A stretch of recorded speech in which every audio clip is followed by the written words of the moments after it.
You're tuned into the hottest paranormal life show on YouTube, Into the Fringe, where we discuss lost civilizations, UFOs, cryptids, unsolved mysteries, megalithic structures, extraterrestrials, interdimensional portals, time skips, and more.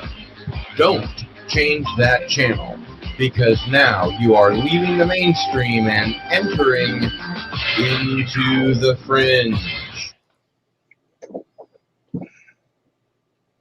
Greetings, followers. It is I, Cardinal Sin, and I want to welcome you to Into the Fringe number 20. And we have a guest today I would like to introduce. It is Mr. Stephen Bassett, who is the executive director of the Paradigm Research Group, founded in 1996 to end a government-imposed embargo on the truth behind extraterrestrial-related phenomena. He has spoken to audiences around the world about the implications of disclosure, the formal confirmation by heads of state of an extraterrestrial presence engaging the human race. He has given over 1,200 radio and television interviews, and PRG's advocacy work has been extensively covered by national and international media, including being featured on CNN, Fox News, MSNBC, The Washington Post, and The New York Times. In 2013, PRG organized a citizen hearing on disclosure at the National Press Club in Washington. In November of 2014, PRG launched a 2-year political initiative out of Washington, D.C. that injected the ET issue into the 2016 presidential campaign. PRG recently launched a new exopolitical broadcast out of Washington, D.C., The Disclosure Wire, based in the National Press Building 2 blocks from the White House. Bassett has appeared in many documentary films, and his lectures and interviews are well represented on YouTube. Welcome, Stephen Bassett, to Into the Fringe. Cardinal, I'm happy to be here. It's very good to have you, sir. And please let me introduce my expert co-host, Mexican Alien Man. You can call me Mike as well, sir. Mr. Bassett, huge fan of your work. I've been following it for certainly more than a decade, and just really appreciate your work, what you do, the fact that you stuck with it. And I wish time could be compressed, because I think then in that realm, and we'll see this as we go through the interview, so many things that you predicted have come to pass. It's just different. You know, I can't wait for this interview, sir. It's an honor to be here with you. Been a huge fan of your work for a long time. Thank you. Ditto. Appreciate it. So let's go ahead and get into it.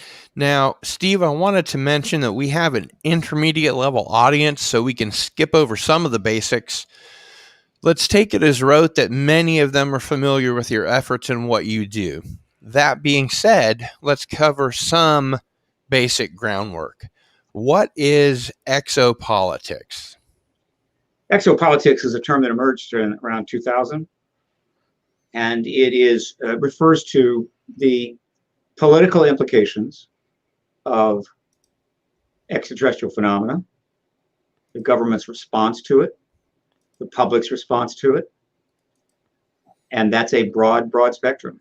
So it's essentially politics with an ET flavor.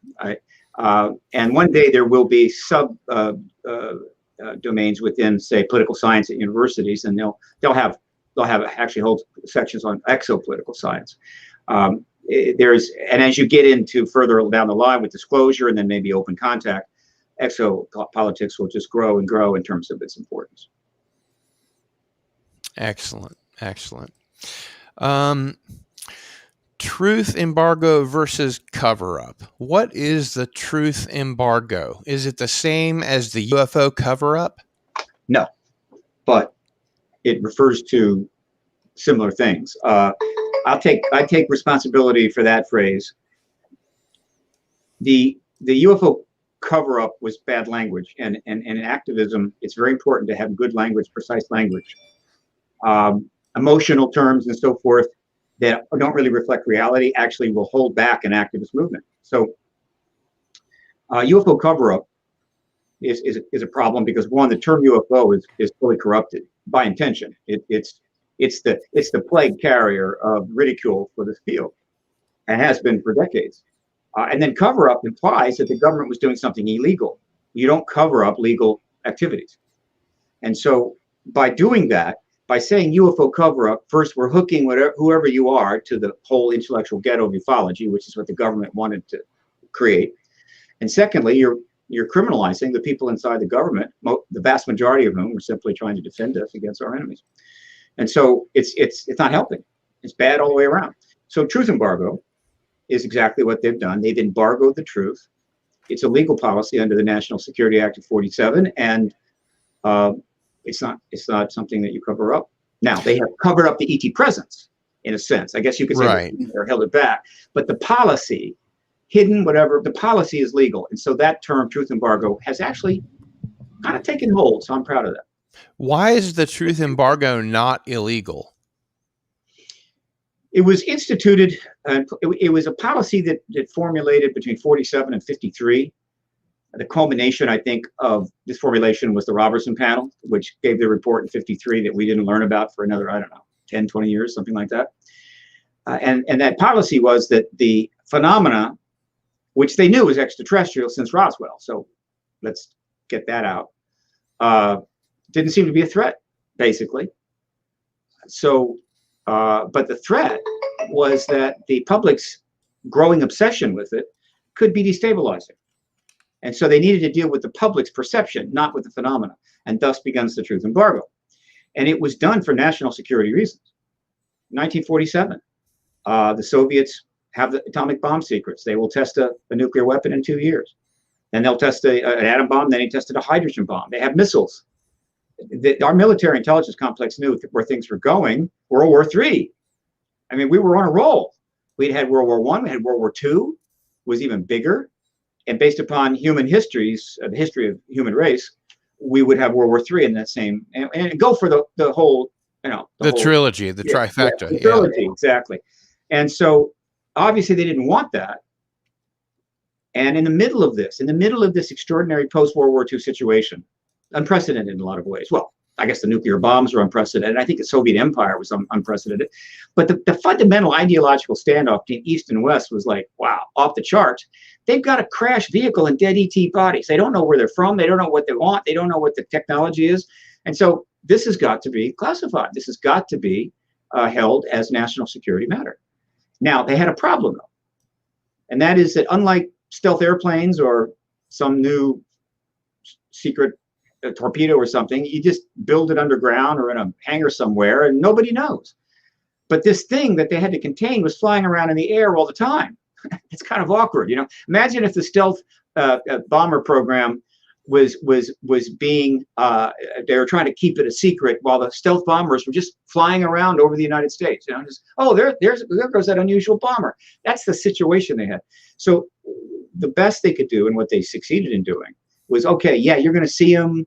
They're going to be here and there, whatever, but there's really nothing there, or it's not important, or it's a balloon, or whatever the hell. We'll dissuade journalists from covering it. We'll ridicule the hell out of it, so you're afraid to even mention it, whatever it took. So it seems a little bit nasty, but they were trying to maintain a classified status on an extraordinary thing at an extraordinary time. That's why it's legal. It's justified under national security. What makes you so sure that UAP represents a global extraterrestrial presence? Well, UAP refers to unidentified aerial phenomena, which is exactly the same as UFO, except it doesn't carry the baggage of decades of ridicule. Mm-hmm. Okay. And let me see. Other than looking at the evidence for 21 years, 23, 24 years, okay? I mean, there's that, right? I've sat in the jury for 24 years listening to the evidence, and so I've come to a verdict. Other people say, well, how did you arrive at that verdict? Well, I was on the jury for 24 years. Yeah, well, I don't think it's true. Well, were you on the jury? No, I wasn't. I just checked into it recently. No. But if you want to take a shortcut regarding the ET presence and the truth embargo, here's the shortcut. You like it or don't like it. You go read one book on the first one. There are many books. Read this one. Witness to Roswell by Don Schmidt and Thomas Carey. Absolutely. You want to get the extended version because that's got a lot of deathbed testimony in it. And just read that book. They've done an unbelievable job. They took everything they've done, they added more, and they were able to get testimony from as many witnesses as anybody ever has on that event. And then they've weaved in it the actual events that took place along with the testimony. And anybody that reads that book and thinks that Roswell was a weather balloon or mogul balloon, weather balloon, Russian technology with deformed people in it, or whatever the hell I want to think, is simply not able to function at a level of common sense. It's case closed, right there, done. Now, the next book you read is Richard Dolan's UFOs in the National Security State, Volume 1, 1951 to 73. Another excellent book. He masterfully chronicles the history in order, doesn't jump around like these avant-garde movies. He just chronicles the history of what the government's been doing, what's been happening right up to 73. And then he interlaces in chronological contemporary order some of the best cases. Again, he doesn't go to the weak cases. We don't care about the weak cases. We care about the really strong cases. One strong case could kind of confirm the extraterrestrial presence, even though the next 10,000 are hoaxes. Doesn't matter. You need one extraterrestrial here. That's it. And that's extraterrestrial presence, period, from wherever they come from. Now, he interlaces the best cases, So you're seeing these extraordinary cases juxtaposed with the government's actions and so forth. Anybody that gets 200 pages in that book and doesn't know there's a truth embargo, well, they don't care. They're not trying. They don't care. They don't want to know. I don't know what their problem is. But that's the shortcut. It's 387 pages of Richard's book and about 250 of Schmidt and Carey's book, and you're there. And you don't have to worry about that anymore. You can just concentrate on the history unfolding before you. Very good. Please describe unacknowledged special access programs and how presidents have been the subject of loopholes and workarounds when they inevitably tried to get information from the military and intelligence establishment on UFOs. Okay. Not surprisingly, the military intelligence complex, the national security state, has a whole range of protocols to create secrecy, massive secrecy. They classify everything. They classify how much toilet paper is used in the Pentagon in a specific period of time. So one thing we know about these protocols is the ideas of special access program and an unacknowledged special access program.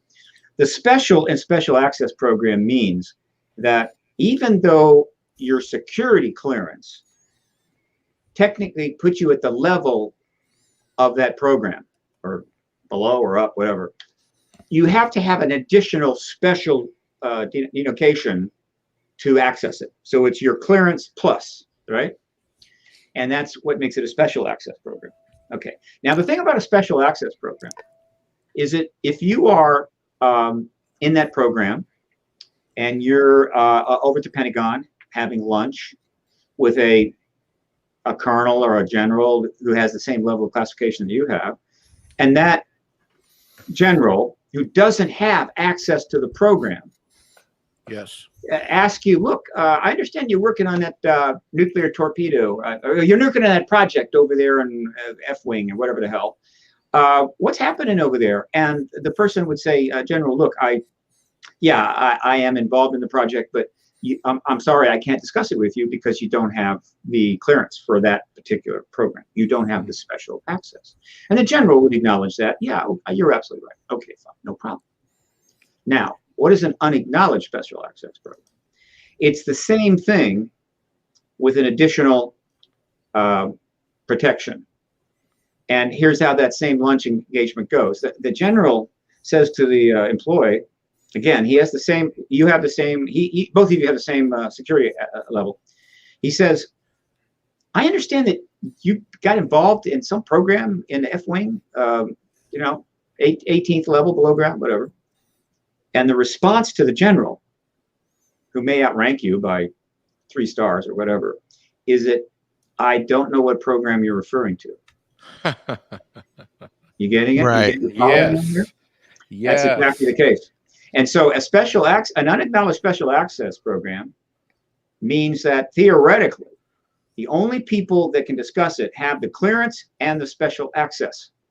So, But Mr. Bassett, I could be a lieutenant. You could be a colonel level, or have 1 or 2 stars, or an admiral, for example, right. and come to me. You've actually got that proper level of security clearance, but because the program's unacknowledged, I don't have to answer any of your questions, no matter what. Yeah, you can't even tell them, look, I can't answer your questions. You have to say, because it's a special access program, yeah. You can't answer the question. You can't answer the question if it's special access. But if it's unacknowledged, but if it's unacknowledged special access, you're you just can't like, even acknowledge that you're in it. You can't even acknowledge there's anything. It doesn't exist.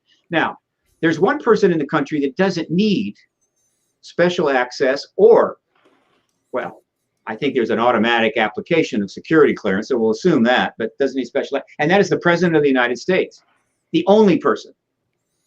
And so the military intelligence community had it pretty good with the special access, unacknowledged special access programs, very limited, right? They're really only answering to people in the program, which could go high up. And then at some point they realized, if we just kind of subtracted the president from that, meaning if the president asks me about something he heard or about, my response will be, I'm sorry, Mr. President, I don't know what you're referring to. And they said that would make things a little more convenient. It'd be a little easier. And the presidents, they come, they go. You don't know what they're gonna write a memoir. They're gonna sell a $3 million book after they leave, and they'll probably reveal the damn program in chapter 9. And yet, so many presidents have spoken on Jimmy Kimmel after they were president. I'll take credit for some of that. I'm happy to take full credit. Please. Not full credit, some credit. Look, so when again, if you look at all the statements that have been made by Hillary Clinton during her campaign, by Bill Clinton, Barack Obama, John Podesta, yes, and you look at the statements that have been made lately by every former director of the CIA trying to get in front of a camera so he can say, yeah, I don't think we can explain it, because for most of the rest of previous career, he was telling people to go stuff it the moment they brought it up, silly nonsense, whatever. But of course, it's all about to come out. I mean, at least the disclosure event is coming, and so everybody wants to get on the right side. I get it. But you look at all these statements. Nobody's exposing an unacknowledged special access program. Nobody's exposing a special access program. And if you're somebody that was deep involved in these programs, and somebody asked you about extraterrestrials, and you expressed an opinion that, my opinion is that they probably are here, you haven't violated it, though you might have pissed off your boss, right? And so, no, everything that's been said and done for the 75 years, by and large, with the occasional leaks, some documentary releases under microfiche and so forth that might have been from inside, by and large, one of the reasons why, as you read and listen to all this stuff, it just doesn't seem to gel. It seems a little awkward. They don't give what an appropriate response to the event or whatever, is because all of these people for all of these decades have to respond within the constraints, the national security state, and their classification and the program. And it'd be better it'd be easier for them if nobody got in front of a camera. Meaning the Pentagon's position was, we give no press conferences. Nobody in the Pentagon is allowed to speak to the press at all, right? We're not going to give reports, and therefore we won't have to hedge and dodge and weave and turn ourselves into pretzels.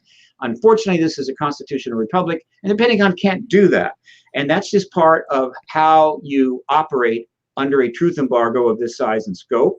It is not fun. Sometimes it makes a fool of you. Consider Colonel Haynes, who gave the notorious 1997 press conference at the Pentagon, where he explained the dead bodies at Roswell as crash dummies, all that stuff.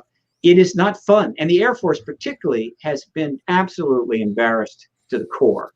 They have had the worst reputation in this. They have done the worst things, but it was all done in accordance with the national security directives and so forth. They had no choice. And so basically, the government, certainly in the first 30 years, this threw the Air Force under the bus and had it take all the heat.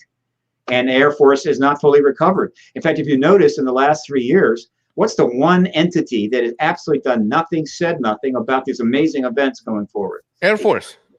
Yeah.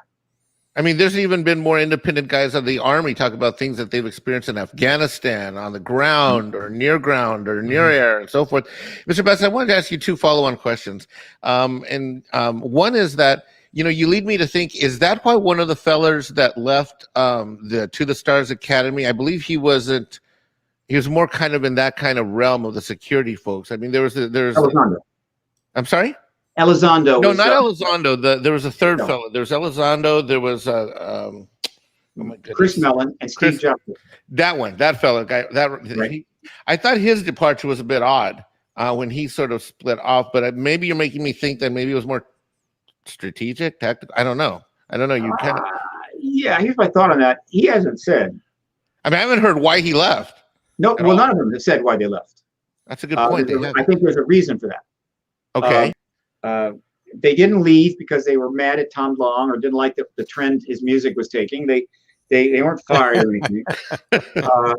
They left for this reason, in my view, is that the fundamental agenda, the core reason why the TTSA was formed was not to give a bunch of career military intelligence people second lives or another job. If anything, they took a great deal of risk and probably made some substantial financial sacrifice, or to put out books and movies, all of which is fine. And their mission statement and the website is fine. But that's not why you take risks like that. That's not why you do something of this magnitude. I believe the core agenda was they were going to use this NGO to help advance the issue, to ensure that congressional hearings would take place early in the Clinton administration. That would then make it as easy as possible for President Clinton to acknowledge the ET presence, which she had every intention of doing. Yes. And they wanted to cooperate. I'm not saying they told her they were doing this. I'm just saying they wanted to cooperate because they knew that the military intelligence complex, which had been their home for their whole career, pretty much, is a bunch of people trying to defend the nation. And yes, they had to manage this truth embargo for 75 years, but it was to defend the nation. It wasn't to, I don't know, make friends and influence enemies. It was just doing their job. And they knew that once the political class announced the ET presence, committed disclosure, they were going to just throw the Pentagon under the bus. I mean, it was going to be like, we the politicians so wanted to tell you, you can't imagine, my husband, Jimmy Carter, and the Pentagon stopped us all, blocked us all, stone cold, hid records, destroyed records. We've brought you the truth. They're the bad guys. And they didn't like that idea. I don't blame them. And so there was not much they could do about it. I mean, they couldn't disclose themselves because that would just make things worse. But they came up with an idea. How can we help facilitate this thing going forward, getting the hearings, and then disclosure comes, okay? But the perception of the public is going to be, we were helping it happen. We were part of the solution. We were key in helping it happen, all right? So there they are. Okay, they do this. Unfortunately, the plan hit a bump in the road. With the election. Yeah, the election didn't kind of work out. Somebody bet the wrong candidate, and so consequently, actually, she won the election. Well, whatever. I don't want to go there. But the point is that they were in a terrible position where the whole thing was thrown up in the air. It took them 10 months to regroup. I think some people dropped out, some people brought in, whatever. And ultimately, they decided that it was best to go ahead in October of 17 than to somehow wait this out, because, I mean, they were already sort of outed. I mean, people sort of knew something was there, and it was only going to get worse. Plus, how do you keep the team together? And so they decided we'll launch in October and see how things develop. Well, how things developed was things got worse and worse and worse. That's what happened. The insanity only grew. And then just about the time they could see how things might start settling down, the pandemic arrived right on schedule. Just walked in, said, "Hey, are we late?" You know, the viruses are saying, "Are we late? Are we here in time?" And so that delayed it. But ultimately, what happened was there was a political change, a normalization, and the pandemic is being dealt with. Okay, now. So what? So what does it mean? So once now The circumstances are now where they can proceed, aggressively to complete the deal, to get the job done, which is hearings. Okay, now why do I think this? Because in 2019, and I think possibly in 2018, but certainly throughout 19 and in 20, two things were happening that were the most important of everything else. You know, the unidentified series and this announcement and this whatever. But the two most important things was that Christopher Mellon got to the point where he could start going on the Hill with witnesses and briefing members of Congress. Almost certainly members of the 7 key committees that will likely address this. House and Senate Intel, House and Senate Armed Services, House and Senate Homeland Security, and perhaps the House Space Science and Technology Committee. There's some others that may try to get into the game, but those are the key 7. And so you'd be briefing members of those committees in terms of who you selected in Congress. You're not going to be briefing somebody that only sits on the Agriculture Committee. It's not going to be that way. Mm-hmm. We know that he had quite a few meetings. The total number is not known, but the word started getting out because a couple of the committee people, some of the members of Congress that were briefed, said they were briefed. Their prerogative. A couple of them took some actions, though nothing significant.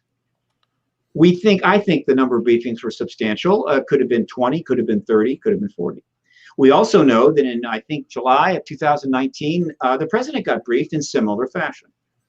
I assume Mellon was there. I assume there were some witnesses, maybe some pilots. It wasn't a big, extensive briefing on this issue. It was the same briefing probably that the members of Congress were getting.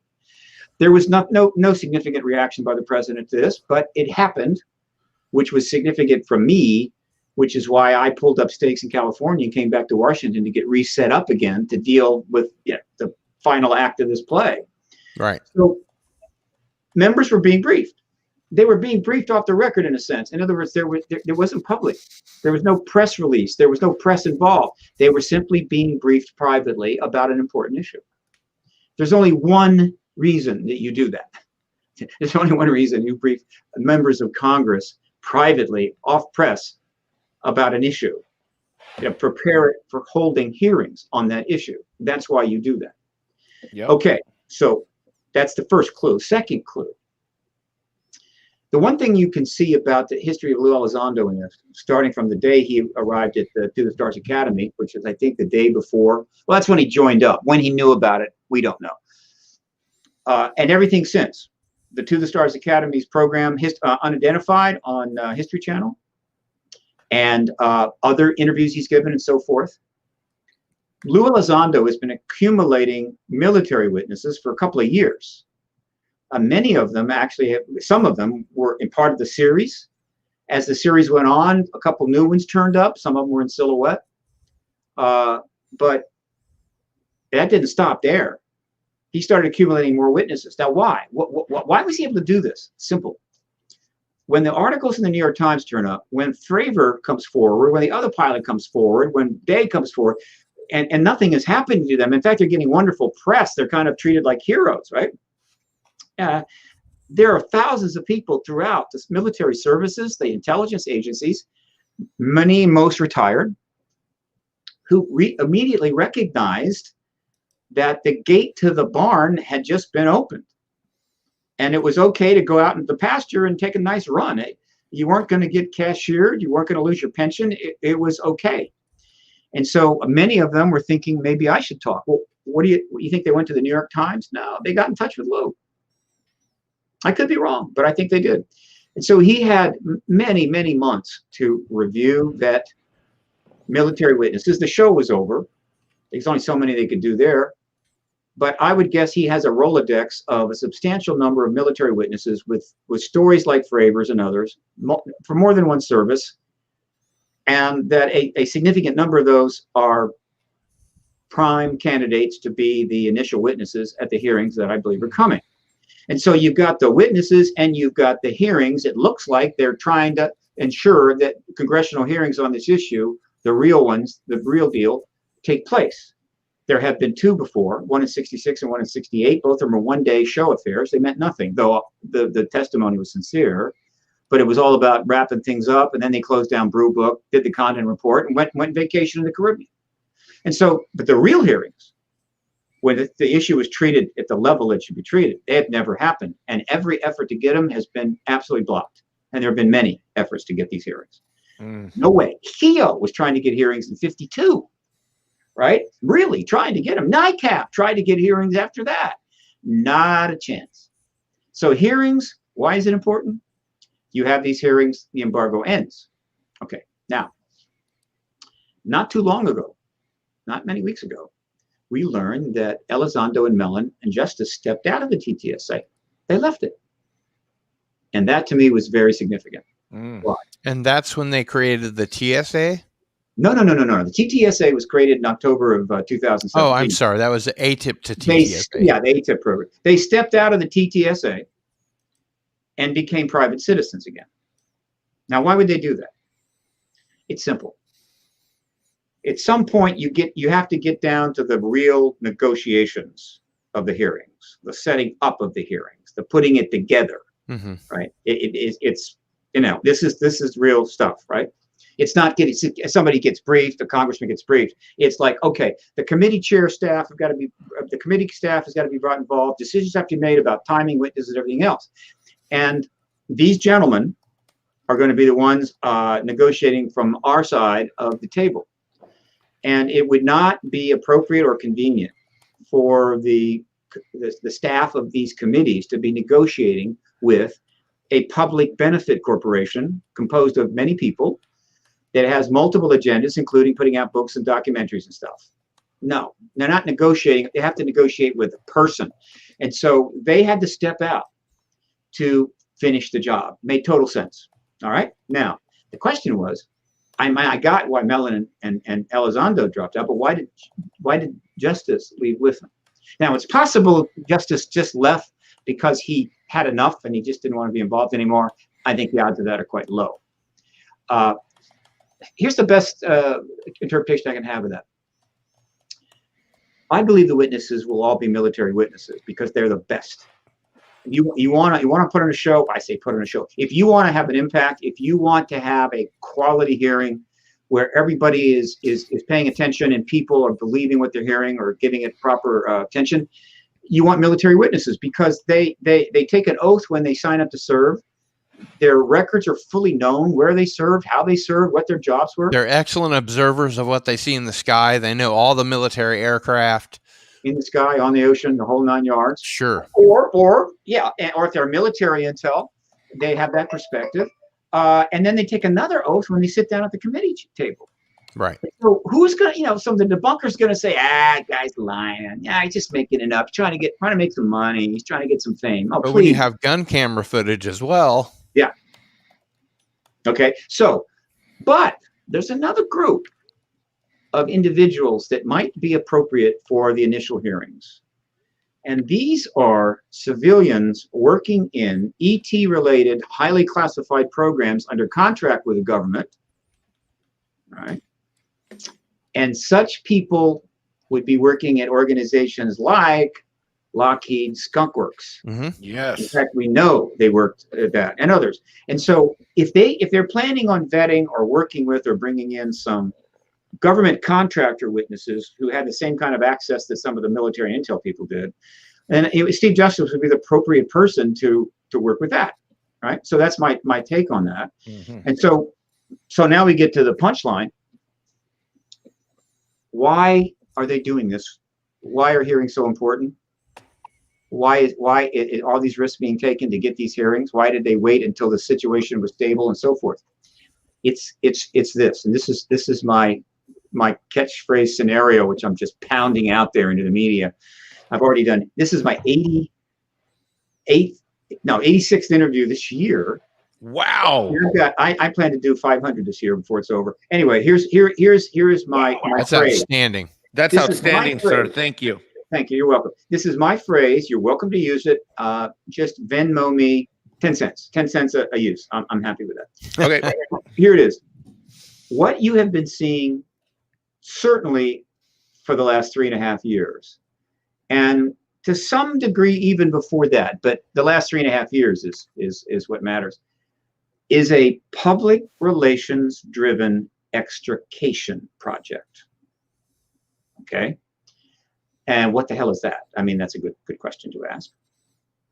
Essentially, what the military intelligence complex and the political class, which includes all the usual suspects, are doing, not that they all got together in advance and planned it, but somebody got the ball rolling and other people are just seeing where the ball's going and starting to get on board and figuring it out, which is fine. In other words, kind of like building the plane while you're flying it in a way, is the truth embargo has been going on for 74 years, and now it has to end. It's basically been an institutional lie. And there's a lot of frustration and a lot of people out there that are not particularly happy about it. And so they want to end the lie. However, they want to do something that every person, I think, in their life has done. I'm sure both of you can think of your childhood. And that's you did something really wrong. I'm not saying the truth embargo was wrong, though it may not have been the right decision. Or you did something really bad, or you lied, terrible lie, right? And you have come to understand you're going to have to tell the truth. I mean, you're not going to be able to just take it to your grave. You're actually going to have to acknowledge this. And so in the run-up to this acknowledgement, you spend a lot of time thinking, how can I go about this so it'll be as easy on me as possible? How can I minimize the pain, right? And protect my career, my political career, etc. Yeah, here is a really crude and raw example of this. Darling, I have been having an affair with your sister for the last 3 years. But I've cut it off and I've booked a 3-week vacation for us in Venice. Okay, that's basically another way of putting this. Okay, and you hope that well, this will not be so bad. I don't think the American people are going to like that. Well, I'll tell you what, these are not stupid people that are working this, and so I think they're going to succeed. So what do I mean by this? Congressional hearings is the absolute win-win-win-win-win scenario for this. And it is the appropriate scenario. It is the right scenario. It is the way it has to be done, right? Frankly, there are other ways. The president could just get up in the morning off the wrong side of the bed, irritated because of a news show the night before. They called him a twit. And decide, screw this, and call a press conference, go in there and tell them there's ETs here. I've known it for years. And we'll try to tell you more, but don't get aggravated about it. That's not going to go well. Okay? That's not going to be good at all. The Pentagon could do it, but that would be an awful thing, and there would be careers destroyed from one end of the Pentagon to the other. So you have to have hearings, and here's how the hearings, I think, are supposed to go, and probably will go. It goes like this. The report from the Pentagon comes in at the end of this month. It's not particularly remarkable. It's got some information that we find interesting. It states, as it's already leaked intentionally, that they don't see extraterrestrial evidence at this point, but they confirm that we don't have that tech. Interesting. And that'll be pretty significant. But again, and things along that line. It'll disappoint some people, but not me. Because it will be more than enough to assist the core program, which is the hearings, okay? And so Mellon has briefed the members of Congress. Witnesses are lined up. There's been endless news everywhere, all the time. High-level intelligence, former intelligence officials are coming out and saying, I don't think we really know what this is. So that's helping. But that report from the Pentagon, that's even better. And so the committee chairs can then say, look, based on that report, if we don't have that tech, I think for national security reasons, we need to hold hearings on that and see if we can get to the bottom of it. All right. So it helps the hearings happen. And the Pentagon looks good because it's helping. Right. Initially, when the TTSA was announced, the Pentagon didn't even know it. The press office, they were approached about it and said, wait, there's no ATIP program. We don't know what the hell you're talking about, right? Right. And they gave out bad information, but it wasn't their fault. They weren't told. So, but now they know. And so now the Pentagon is helping. Big star for the Pentagon. Okay. Looks better. It looks much better. And everything else that's happened. The Navy has helped out with the ONI and setting up the task force. The Army helped out by acknowledging they were going to do a joint research project with the TTSA, thus giving them their imprimatur. The Air Force has done nothing because the Air Force has the absolute worst record, and they're just sitting there dreading. They've lost the trust of the American people. Well, yeah, and they're even afraid to try to regain it. In other words, they're so ashamed, I think, that let's just stay out of this, and they'll come and get us eventually. So that happens. Now, I'm going to predict that not long after the report has been received by the Intelligence Committee, they will review it over a few days, not many. The public is not going to sit and wait on this. Then they will release the unclassified portion to the country. Everybody, great, okay, good. And that'll simmer for a few days. And then I think Mark Warner and Mark Rubio will jointly, this is the way the Senate Intel Committee generally works, announce that they are going to initiate hearings. They're going to have initiate. That'll make an interesting 4th of July weekend, won't it? Could, and they'll give a date, right? And that is probably what will trigger the media frenzy that everybody in my world has been trying to get for years. In other words, you get a media frenzy going and it's over, right? That's the way it works. But we could never quite get there. We get it going, but it would never go to frenzy mode. Okay. I've seen frenzy mode because I was in Washington during the Monica Lewinsky scandal, and that was frenzy mode. Anybody that checks into that or was here knows exactly what I'm talking about. Sure. So then the press is now. Okay. So now what happens next? The witnesses are brought to town and we hold the hearings. Now, one of the timing issues that's been in play along these lines is that these are not going to be Zoom hearings. I can assure you, they got to be in person. Mm-hmm. And an audience would be nice. And so consequently, the vaccination and COVID schedules have been important. And it looks very much like by the end of this month, early July, in-person hearings on the Hill will not be a problem at all. Okay, so you got that. So the witnesses come in and they start. There'll be a hearing in front of the Intel Committee. They may schedule a second. Now, is this going to be a classified briefing or an unclassified briefing? It'll be both. Okay. They'll be classified. There'll be classified and unclassified hearings. They'll have both. In which order doesn't matter, but be assured there will be both. And then another committee will announce. Okay, because let me tell you, these hearings that are coming are going to be watched by more people than any event probably ever on television. Mm-hmm. I'm going to put the audience above 1 billion, maybe even 2 billion people. And so if you're a member of Congress and there's something that's going to happen with 2 billion people watching, you will move heaven and earth to get in front of that camera. Yeah. And so these other committees are not going to sit idly by. Even the Agricultural Committee, they say, look, we want a hearing. This could have an impact on our crops. Who knows? But the point is there will be more hearings. You can count on it. And these hearings will be spectacular in a lot of ways. And we will learn more information. But the barriers to everyone talking, engaging, reporting, investigating are just going to completely drop into the ground. And so that's disclosure. No, it's not. No. It leads to disclosure. Right. After an X amount of testimony, we'll see what the over and under is going to be at Vegas. But after X amount of testimony, it might go on for 5 days, 10 days. Doesn't have to be that long. The press's hair will be on fire if they have hair. The public will be absolutely just manic. Not manic, but really intense. Now, what we've wanted for so many years becomes possible. And what is that? The ability and the platform to make disclosure will have been handed to the president. Right. Literally, here it is. Okay. You don't have to pound anybody in the Pentagon. You don't have to go through have it's all already been laid out. It's been laid out to you, and now you can do this. You can say this. My fellow Americans, I, like you, have been watching the testimony of our military people, in front of the hearings and in front of the Congress for these many days.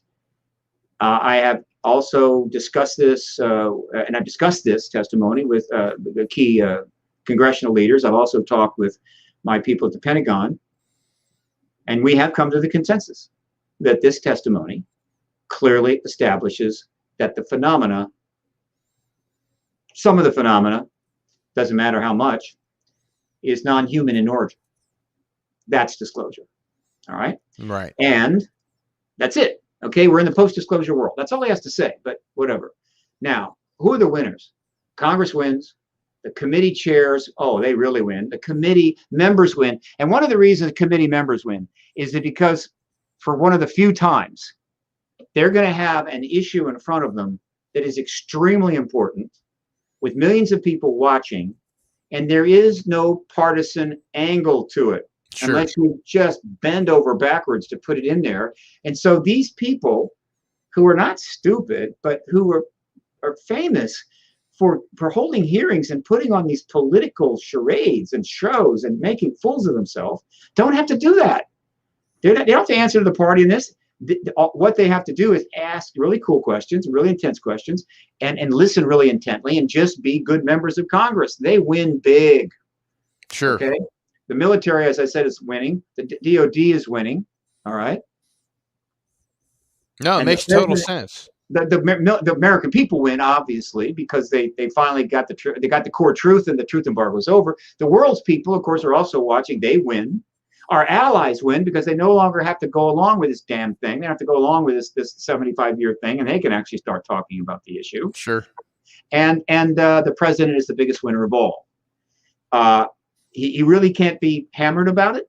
If you'll notice that Biden has stayed out of this his whole career, even though he was aware of it. The Clintons would have tipped him off. They had many occasions to do that, but he stayed out of it. He didn't need to be in it. He's still staying out of it as it's unfolding. Literally during his administration, he is not commenting. Smart move. Okay. And this is one of the areas where I want to back up just a little bit. Sure. Can you describe what the Rockefeller Initiative was and why it was so important? The Rockefeller Initiative was a turning point in all of this, without question. Of course, the biggest turning point in getting the truth embargo ended is the Cold War ended. During the 44-year Cold War from 47 to 91, the national security issues were so existential and the risk of calamity so great that anyone within government who was leaning towards maybe it's time to tell the people the truth was going to be voted down, because nobody could really gameplay the situation and conclusively state that the world learning that they're not alone in a galaxy and that there's extraterrestrials already engaging us would not have unintended consequences that could create some destabilization resulting in a nuclear war. In other words, it was like, do we want to take the chess game from two-dimensional to three-dimensional? We're having enough trouble playing two-dimensional chess here. We've almost had a nuclear war on half a dozen occasions. So like, let's not do that. Once the Cold War ends, things change. Obviously, it changes.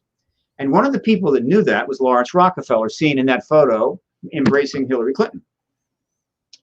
So he was the out-of-the-box Rockefeller. He was the philanthropist, environmentalist, strong progressive. The black sheep of the family. Well, yeah, the family saw him as maybe he's a black sheep, but he was a different cut from a different cut of cloth. So he decided, okay, now it's time, and he made it known later that even if Bush had won the second term, he would have approached the Bush administration the second term. And frankly, if that had happened, I believe we would have gotten disclosure under George H.W. Bush, but that's another discussion. So Clinton wins. Well, he was not what the military intelligence complex had in mind. He's not what they ordered off the menu. Mm-hmm. And so, nevertheless, he proceeds. And so he approaches the administration. And for 3 years, there is an effort underway, which I think I was the one that eventually called it the Rockefeller Initiative. I could be wrong, but I think I'm the one that put that term out. I'm really good at putting terms out. And because I know they didn't call it that while they were doing it. And there's a long story there. We don't have time for that, but the press did not cover it. There was like 1 or 2 articles, nothing significant. And it wasn't a secret project either. There was a number of people that knew what was going on, but it was like, so Rockefeller is trying to get UFO files released. Who cares? So, but because it went on, and because we got the proof that it went on, and by we, I mean Grant Cameron, a number of researchers kind of knew something was happening, and they filed some FOIAs. But Grant Cameron, the Canadian researcher who was focusing on the presidents, he had a website, it still does, called presidentialufo.com, with a huge cache of information about how all the presidents have dealt with this. And he's put some of that in a book. He was a Canadian, so he had nice vacations. He had vacation time. We don't believe in that down here. But so he'd have a long vacation. He'd get in his Cadillac and he'd drive down across the border, and he'd visit the presidential libraries, which are, as you know, scattered around. And he'd go through the files. He was looking for these connections. He was doing really great, hard research. Well, he filed an FOIA with the Office of Science and Technology Policy of the Clinton White House, which was run by John Gibbons, who was in charge of who was the White House player in terms of dealing with the Rockefeller Initiative. And he got lucky for 2 reasons. One, at that time, the documents within the Office of Science and Technology Policy, the OSTP, were not under the Presidential Records Act. Therefore, when the president leaves, you would have to wait until 12 years. I think it was 12 years before you could get those records. But it wasn't under the Presidential Records Act, and so it came under FOI. And then the second piece of luck was that somebody that was handling the FOIA submission screwed up and sent him the docs. Mm-hmm. Sent him 1,000 pages. Because you see, that's the way FOI works.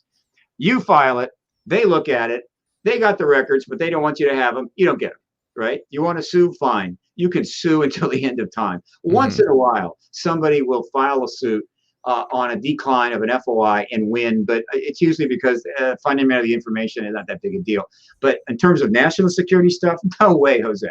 And so he got 1,000 pages of docs that confirmed it all with letters and stuff. Hillary Clinton's name is in there. All these people's names are in there. And then I was the activist, so he sent me copies. He sent me a copy of them. I then, and this is a tedious job. I then made some more copies and delivered one set to the USA Today, and I think I delivered one. I'm pretty sure I delivered one set to the Washington Post. It was completely trashed them. I just threw them in the trash. What the hell is this? And so, but the internet, right? It's 2000. It's 2001.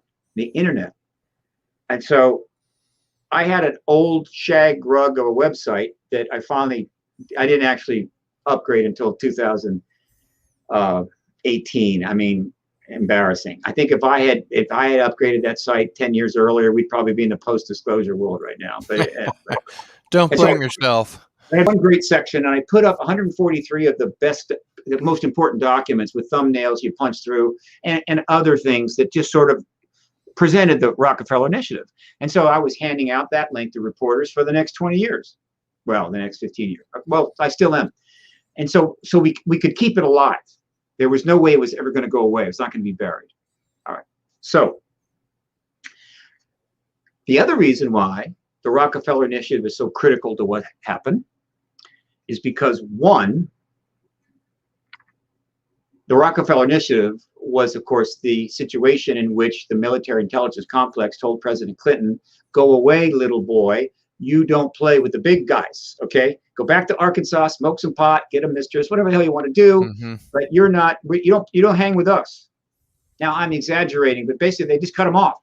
Not only that did they block him, but it got worse because they were under not just pressure from the Rockefeller Initiative and Clinton, they were under pressure from Stephen Schiff, they were under pressure from Corso's book. And so they went ahead and said, okay, we'll do something. And what they did was, to her, I hope she regrets it. She's a brilliant woman and the first woman to head up military service. The Secretary of the Air Force, Sheila Widnall, authorized a multi-million-dollar report, the famous report. I think it's called the UFO report. or the Roswell report, forget what. Anyway, and that is the report that announced that it wasn't a raw wind balloon. Sorry, it was a mobile balloon. I think they spent $12 million. The whole thing was a ruse. It was a whitewash in order to keep Clinton at bay and try to back people up as they were heading towards the huge Roswell Festival in '97, the 50th anniversary. And so that irritated him, and it irritated somebody else, his wife at the time, First Lady Clinton. Yep. So the Rockefeller Initiative had wrapped up in late '96. The Air Force whitewash report came out in '97, but in between those two things, Bill Clinton won a second term, which really upset the military intelligence complex. Even though his presidency was going pretty well, now they had a very angry president that they'd stonewalled and whitewashed the reports and stuff, and now he's a lame duck second termer. So not surprisingly, in his second term, all of the attacks on the Clintons never stopped. They even escalated them until they finally got him. Monica Lewinsky impeached him, contained him, and made damn sure that whole ET UFO file stuff was not going to come up again during that term. However, his very close vice president, Al Gore, very well liked by the military, specializing in arms reduction. He played ball. Key committees. Well, I say played ball, but I mean, but it's not so much playing ball. He was doing his job, and he was a high traditional. Yeah, traditional and respected. Now, but understand, he was also the vice president. Remember, he was very close with the Clintons. You think Al Gore didn't know that Rockefeller was cruising in around the White House administration? I mean, the White House, rather. You don't think he didn't know that a billionaire Rockefeller was trying to get his president to release the files? Did he step into it? No, wisely so. And he's running for election, and it looks real good, doesn't it? Looks real good. If Al Gore wins that election, my guess is that Hillary Clinton, at that time, she was Hillary Clinton, Lady Clinton, and President Clinton, I don't think they would have just sat out the next 8 years. I don't think they would have said, look, this issue needs to get resolved, and by damn, we're going to do it. But Al Gore, 8 years, I don't think so. I think what they would have done is that Al Gore would have been brought into play. There would have been a lot of discussion amongst them, and there would probably been an effort to move forward with Al Gore as president to get the files. In other words, to go back to get the files, but under Al Gore. Briefly, another guy who actually won the election. Exactly. Elections get kind of We're gonna have to revamp the whole thing. I say we go do what the Iraqis do, and that is you have these ink pots everywhere in the country, and you stick your finger in the ink pot. I think that locks it down with gold. Whatever. Anyway, no one's gonna take my advice on that. So, and by doing that, Al Gore would have been the disclosure president, not Bill Clinton or Hillary Clinton. But my Lord, I mean, he's a Democrat. He is close to the Clintons, and the Clintons would have been grandfathered right into the whole thing. In other words, yeah, Al is the disclosure president, but he and Hillary and Bill are up on the stage, and the press are all in front of them, and it's one of the most profound event in human history. And so their legacy is pretty assured. But that didn't happen. Our audience member, Pat S., says, I'm going to guess 9/11 didn't help any of this. Well, look, there was not going to be any disclosure under George Bush, no matter what happened. That wasn't going to happen. He wasn't going to go there, couldn't go there, didn't know what to do if he went there.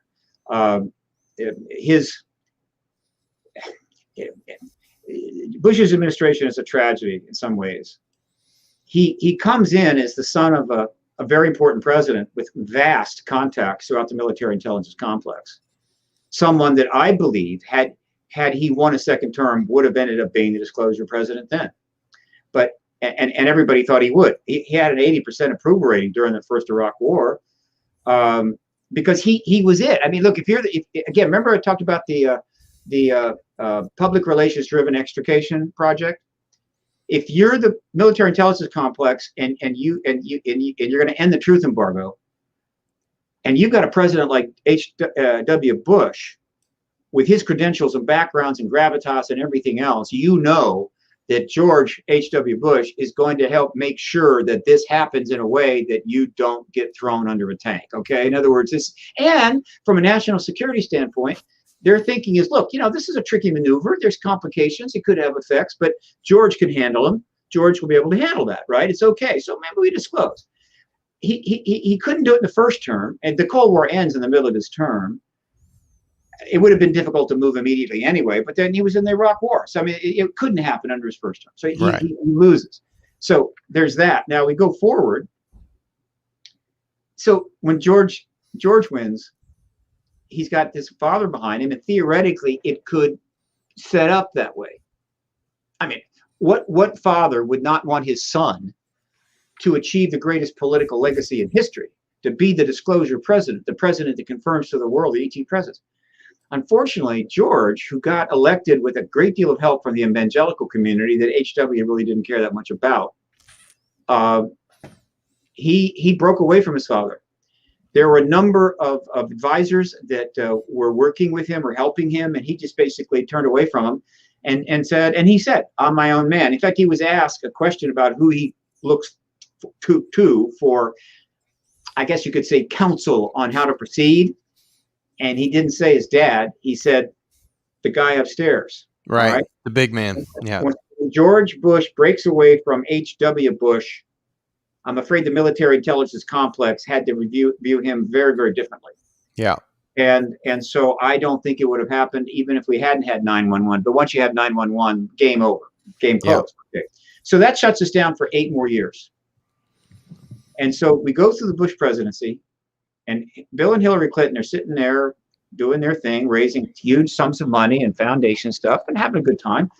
But I believe that Hillary Clinton, who was still Hillary Clinton at that point, no, she wasn't.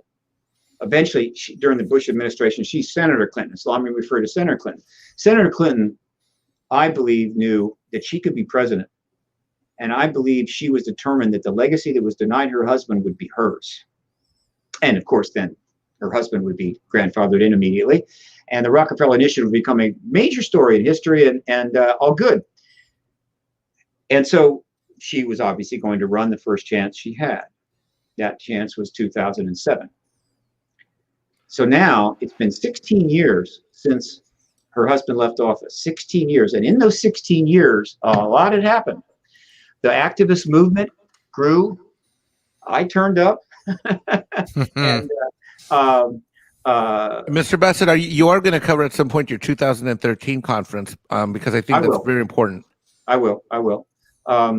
So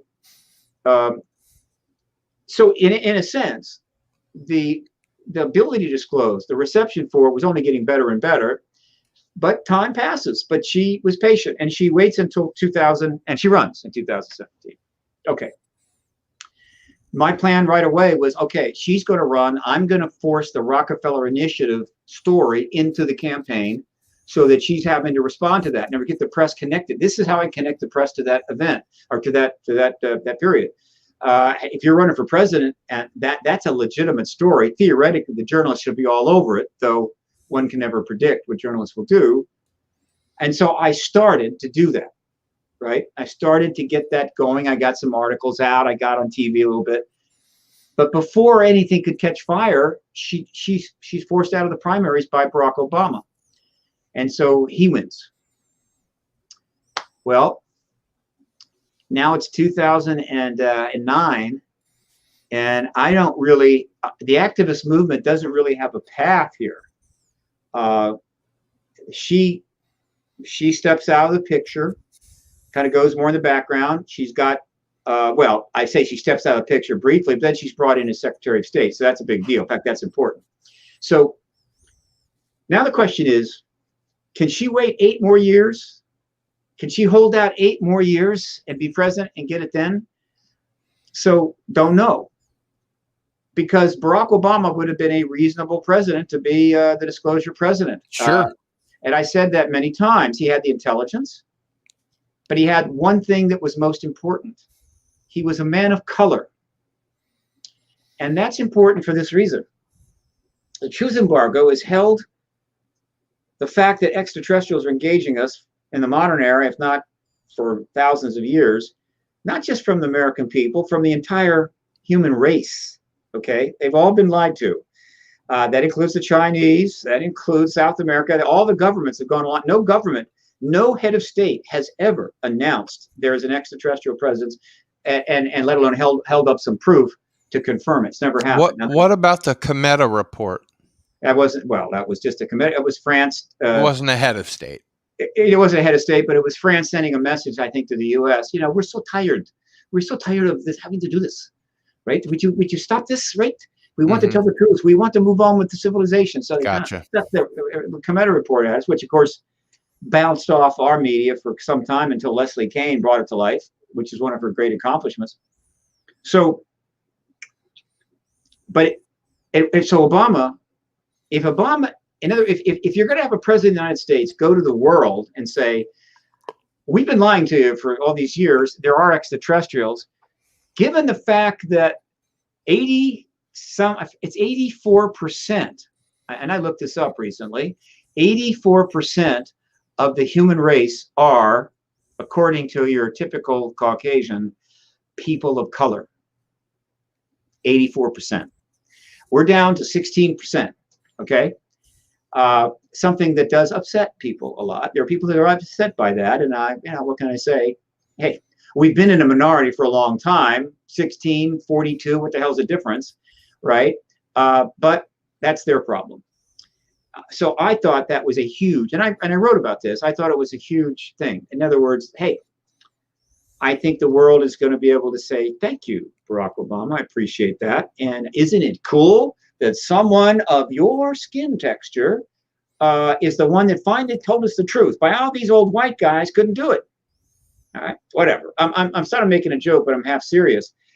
But that didn't happen. And there are two reasons why. One, just before the Republicans left office this time around, they basically sent the country into a bottomless pit financial disaster. Things had been badly run for long. There was all kinds of reforms needed. They weren't done. And so conveniently, Lehman Brothers, for whatever reason, Lehman Brothers could have held on a little longer and collapsed during their Democratic administration of Obama. Oh, they will. They thought it. No, they did. I mean, they decided rather than hang on, why don't we just go down under George Bush, right, and collapse and trigger this whole thing? Because there's a better chance that a bailout or government assistance is more likely to arrive or put together if George is president, not Barack. And so they just tripped the switch. Everything collapsed. And by the time Obama got into the White House itself, it was 1929. And nasty business that, but hey, that's the way things roll. And the second reason that Obama was shut down from using political capital at that level was that by that time, when Obama came in, the Republican Party had achieved new levels of cynicism. I mean, they were in their stride, and the famous meeting held up on Capitol Hill at one of the restaurants there, where the Republicans got together with Mitch McConnell and all the leaders, and Mitch told them flat out, "We're going to do everything to block everything this man does." Right? I mean, everything. We're going to block him cold, with the idea that we'll get back in power in 4 years. And so Barack Obama's administration is a very unusual administration in many ways. It was transcendent in some ways. It was groundbreaking in others. He was up against enormous obstacles. And then just to cap it off, and I remember vividly, I watch the news all the time. That's what I do. By 6 months into the administration, the conservative press had convinced a sizable percentage of the American people that the whole financial disaster was, in fact, Barack Obama's fault, even though it started before he was even elected. And that's the way things happen now. That's the way things roll.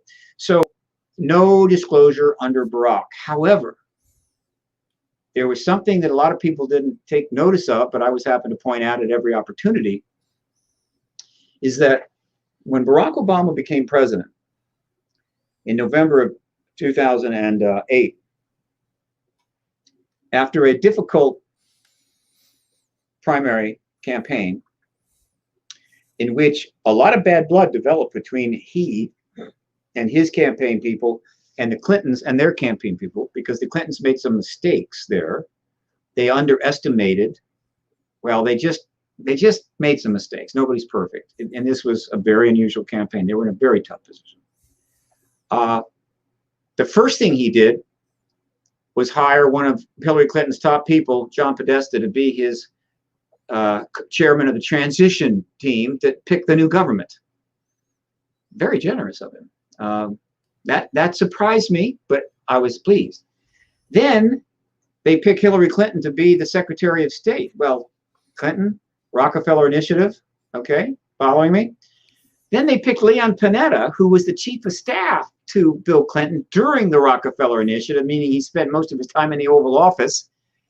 They picked him to be Secretary of Defense, or the CIA director. He was both, but I forget which came first. I think it was Secretary of Defense. And I'm thinking Rockefeller Initiative, Rockefeller Initiative, Rockefeller Initiative. So what's going on here? One way or another, Barack Obama was informed and brought into this situation, this issue, this matter. And as bad as that financial crisis was, the extraterrestrial issue and the resolution of it is far more important. And so he was brought in. And so I think he was informed. That didn't mean he was going to take any action, but it meant that if action became a possibility, perhaps he would move. I don't know. It's also notable that in the 7th year of his administration, out of nowhere, he then pulls back John Podesta, who had gone off to found and fund the Center for American Progress, a progressive think tank. He suddenly asked him to quit his job there as CEO and come in and be an advisor to him in the White House for almost 13 months. Out of nowhere, he does this. And nobody knew why. The press were going, why is he advising him? Why is he there? What's it? Nobody said. And he visited the White House a lot, as the record showed. I knew why he was there. Podesta was brought in to advise him because we were moving to the end of the administration. And the question is, should Barack make a move to get those files like Bill tried? Or should we wait until Hillary wins in 2016? Something like that was going on. Now, we know this is true for several reasons. One, Leslie Kean has acknowledged that she visited the White House to meet with them. And Leslie Kean was involved with Podesta for years and is dealing with this issue. But more importantly, as part of another development involving the election, which I was involved in, I'm the one that generated all that media that was bringing all those stories out and everything, and just started the ball rolling. So that the Clintons and their people had to respond in limited ways in order to keep the press at bay. Just aside on that, but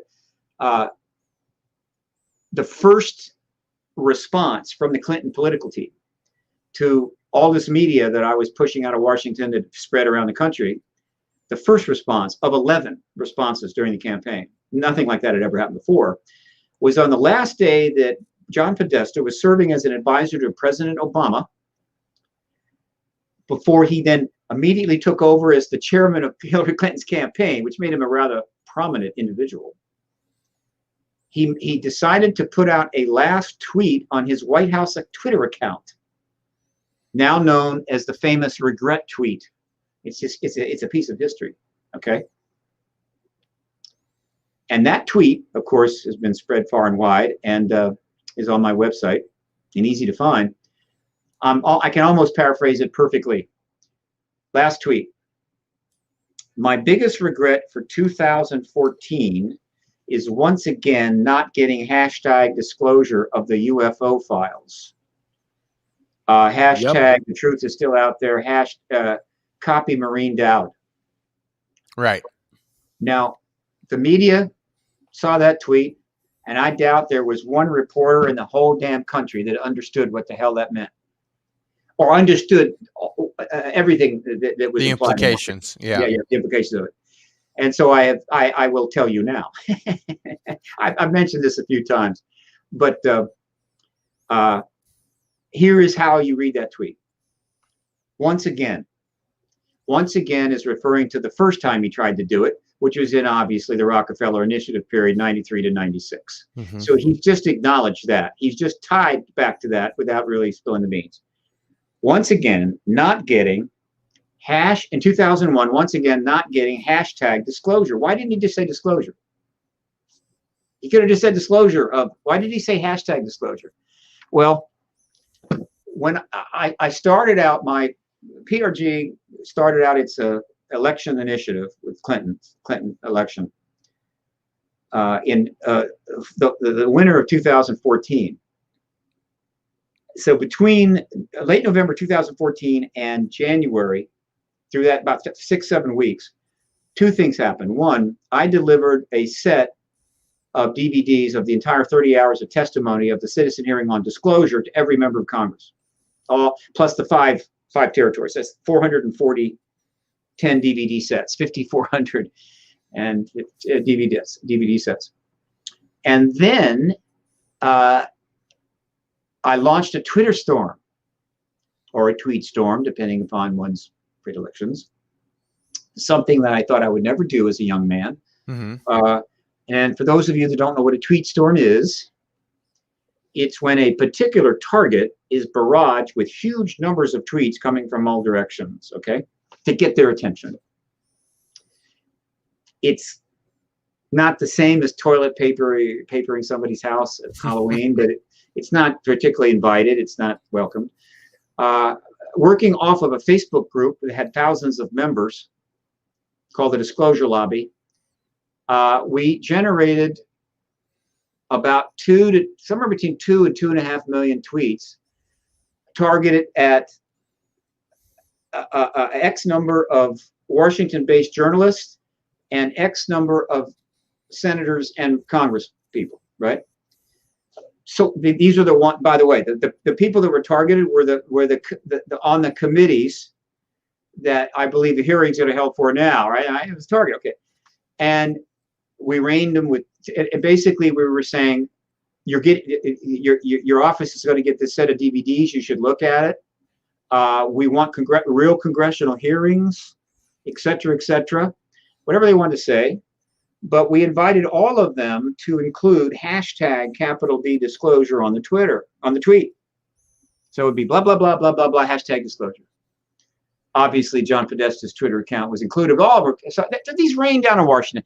You know, nobody ever called me up and gave me hell, but I know there was some blocking that was going on, and I probably pissed off some people. It's called good trouble, by the way. So anyway, he knew that. And so hashtag disclosure was his message out to all those people. I hear you. We hear you. We know. Yeah. Hashtag disclosure of the UFO files. Okay. Well, okay. But there again, the once he says UFO files, now that hooks it back to the Rockefeller Initiative, but it also hooks it to the present time. He's saying that during this period, I was at the White House advising Barack Obama. We made another attempt to get the UFO files, which could have resulted in Barack being the disclosure president. Right. But we didn't get them. Got blocked again. Damn, right? Rats. How could that happen? Mm-hmm. And so there's that. And then he says, hashtag the truth is still out there. And then copied Maureen Dowd. Now, what? I know the reporters are going, why did he copy Maureen Dowd? Of all the people in Washington, she's the senior journalist in the White House press corps. No, she's not. And she was. I don't know if she ever was. If she was still there when Helen Thomas left, she might have been senior, but I don't think so. She has been around forever, but she has had many positions. She wasn't a White House correspondent that whole time. She was a columnist for them. So, no, but there's a better reason. Okay, she's an important person. She's a known journalist. Oh, she knew. better than that. Better than that. Oh, wait a minute. You can't imagine how many journalists in this town know there's an ET presence. Let me tell you, it's a big number. All right. That doesn't mean they're going to write about it. That doesn't mean they're going to cover it. It just means they know. All right. So here's why. In 1997, and I mentioned this before, just shortly before the huge festival at Roswell was scheduled, the 50th anniversary, and things were getting hot and heavy and all that stuff. And the report that was put about the mogul balloon was getting totally trashed on the media and so forth. And then Corso's book is the best-selling book in the Pentagon, and Stephen Schiff died. But after he had been embarrassed and angry, the fact that the Army finally came back to him and told him, we lost the Roswell records. We're so sorry. They were under a lot of pressure. And so they held another press conference at the Pentagon for all the Pentagon press correspondents. And a gentleman, I think it was Colonel Haynes. I think it was Colonel. If I know it's Haynes. I don't know if I have the rank right. Came out and he said, "Okay, I'm going to update you on this UFO thing." UAP was not in play yet. And so he ran him through a recount of the whole mogul balloon thing, right? With the slides and the this and that, and the report from the guys and whatever the hell, none of which is true. And then he slides in to something, the real reason for the report. They felt they needed to push back against the bodies issue because the bodies in the crash were a big part of the event and history, and they were out there. They've been in books and written, people writing about them in books. And of course, Corso in his book said that in addition to dealing with Roswell derived crash technology, he also saw an alien in a box on his way to Fort. I forget the fort. Riley. And Riley. Very good, very good. Implying that could have been a Roswell alien. But anyway, Corso helped bring the body issue kind of back out in front again. They needed to deal with it. And so he then launches into the explanation for the body reports. And he explains that what people really saw was crash test dummies dropped to test various things about whatever shoots and stuff in that area, right? And he showed a picture of them. Okay, they're about 6 feet tall, blonde hair. Oh, and Maureen Dowd was the one that pointed out that didn't happen until 1952 at that moment. No, not Maureen. Another reporter then raised her hand and said, didn't they not drop those until 52, 53? And then he said, yes, well, yeah, but we understand that what happened there is that when a lot of time goes by, memories time compress. And so here is his conclusion. Oh, by the way, the trash test dummies were dressed up in Air Force uniforms. Okay, so here was the conclusion.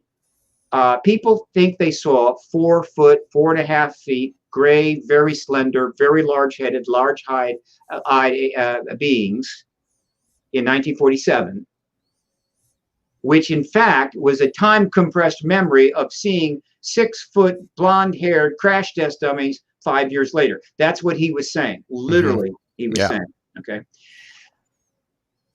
And they started laughing. They started laughing. Press correspondents don't laugh often, but they did. They started laughing, and I felt bad for Colonel Haynes. He was told to do that. He had no choice. He's gone down in history. He's probably dead now, but he went down in history. And this is what I mean by the Air Force has the worst record on this. They have the most to answer for. They're just hiding in a cave. Well, yeah, they're forced out there, and they're made to make these ridiculous proclamations. Exactly. The next day, who can you guess wrote a blistering column in the New York Times basically saying it was all bullshit? Was it Maureen Dowd? Yeah, it was Maureen Dowd. And that's why he copied Maureen Dowd. Gotcha. So you see, that is how we know that Obama was informed. Now, her campaign picks up. She's chased around by reporters trying to get ask questions about ET stuff and giving interviews and handle it fairly well. It didn't damage her campaign in any way. She did not lose a single vote over this. In fact, if she had gone full bore on it, if she had called in Maureen Dowd, sat down with her and said, Maureen, let me tell you everything that happened back in 93 to 96. Let me tell you how we've been stonewalled. We think this is real. She would have become president. Because the one thing the American people were crying out even before that election is that, for God's sake, somebody in Washington tell us the truth. And that would have been a hell of a truth, and that would have got her the presidency. But they played it down the middle. They wanted to par the damn par 5, so they went down the middle with a 3-iron, and then and laid up with a 4-iron, and then hit the ball right in the damn trees and double bogeyed the hole. Mm. So.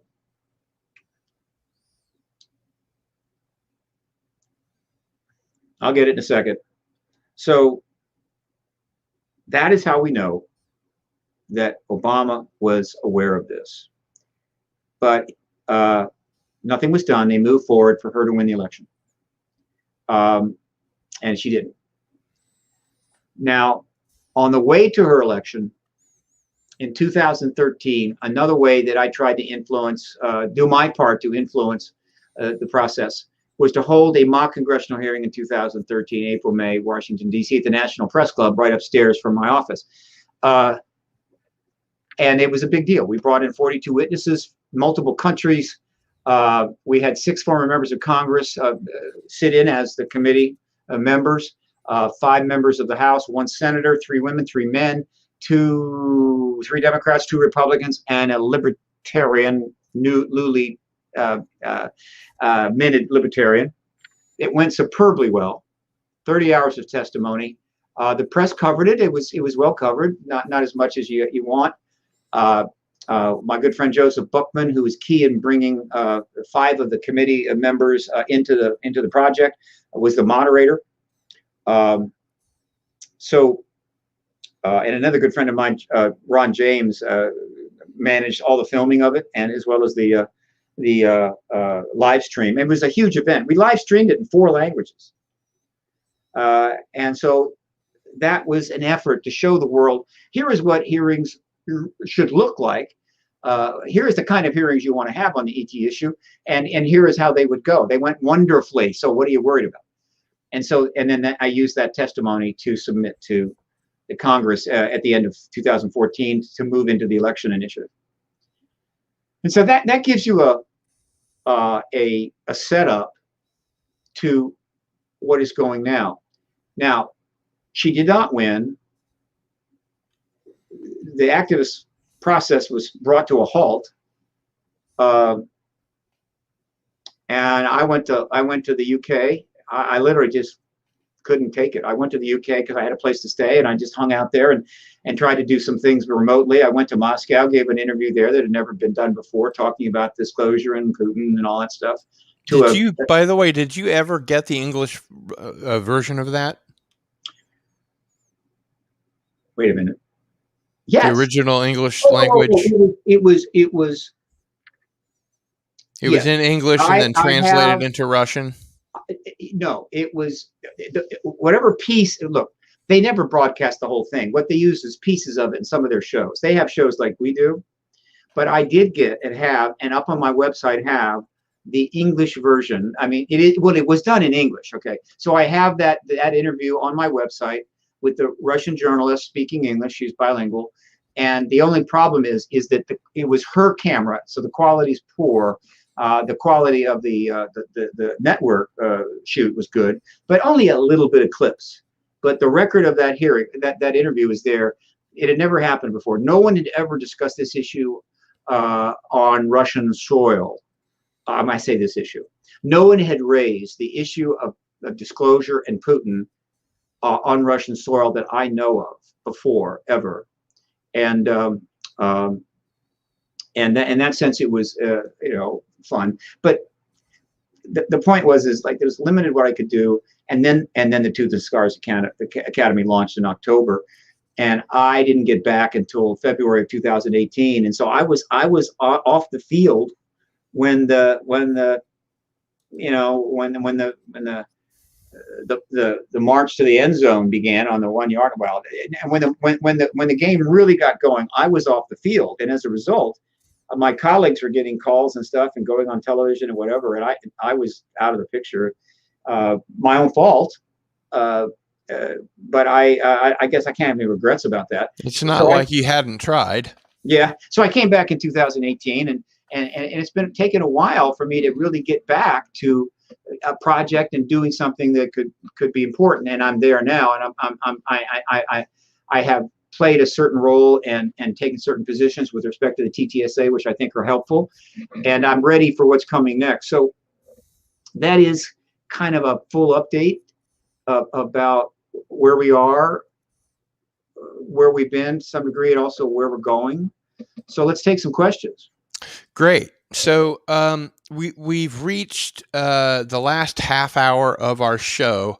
Unless you want to go long, I'd kind of like to go into rapid fire mode. Yeah, I'll give you short answers, and I know I have some friends watching this who are thinking, "There's no way he's giving a short answer." Yeah.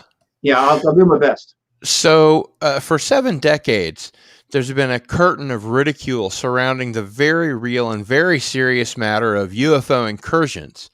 One only has to look at the evidence of these craft firing beams into nuclear weapons storage areas of strategic air command bases across the U.S. and Canada, turning the missiles into no-go mode that the military could do nothing about to see that it's very serious.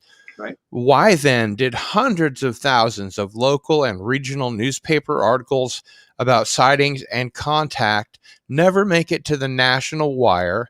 And how did the relationship between the government and the media work to continue keeping the truth a laughing matter? You want a short answer to that? Yep.